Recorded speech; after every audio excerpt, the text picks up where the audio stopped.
Well, like I mentioned, I'm an Oakland A's fan, so I want to take you to, I know it's a little later in your career, but it was 1988, and the A's were coming out of, several years of very middling teams, not doing much. They had some good teams with Billy Martin in the early 80s, of course, the Charlie Finley teams back in the mid 70s. But all of a sudden, they had some young talent, and they bring you in as a veteran. Talk to me about what you felt like when you came to that team in 1988. When did you know it was something special? Well, when I first got there, Tony made me aware of the team being close to winning, in which they had won prior to me getting there. But he felt like I was that missing piece. And during that time in my career, I was like a hired gun because I went to the Reds and then went to Oakland and I went to four other teams after that. Dave Parker hits one a mile up into the bleachers in right field.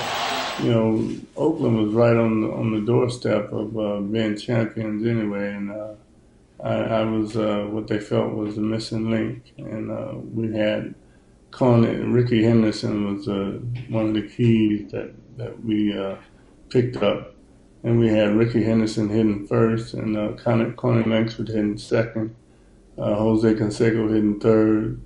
I hit fifth. First base was what I played Right. for Oakland. Mark, yeah.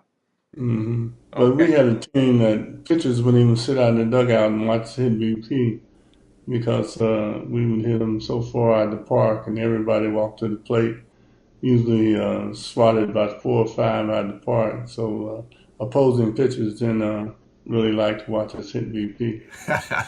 Yeah, batting practice was quite a show with you guys. I do remember that very well. Now, going toward the postseason, I remember that you guys tore through the postseason, and Don Baylor said that you all were disappointed not to play the Mets. Do you remember that? No, I don't. So this was, I remember as a fan, I was kind of like, I was miffed that he said that because, the Mets were the big team in the NL, and on came the Dodgers, who were just limping along, but somehow they scraped out the victory, and I was like, oh man, don't ever get anybody upset. Well, sure enough, we go to now my worst memory of baseball. And look who's coming up. Tell me what that ninth inning was like with Eck on the mound, because to me, I was watching the game, I was a freshman in college, I was down at San Diego State, had all the Dodgers fans screaming and yelling at me, and I was like, this is it, y'all are done. With Eckersley on the mound, it's over. Tell me what the feeling was like at that point. Mike Davis on first, up comes Kirk Gibson. What do you think and what are you feeling? Well, when I saw Kurt limping out of the dugout, I knew he was in Hollywood and that wrote the script for, his heroics. So when I saw him coming out, I kind of knew it was going to happen before it happened. No. I just had that feeling. You really had the feeling that he was going to hit it out? Right, Oh, right.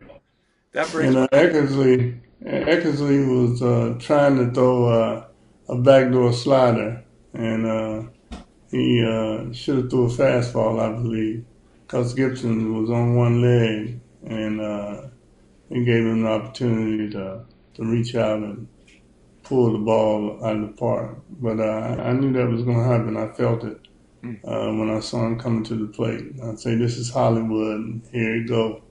And Gibson hit a legendary home run. Did you guys have that conversation at all in the dugout? Were you doing uh-oh a little bit, or was that mostly just inside your head?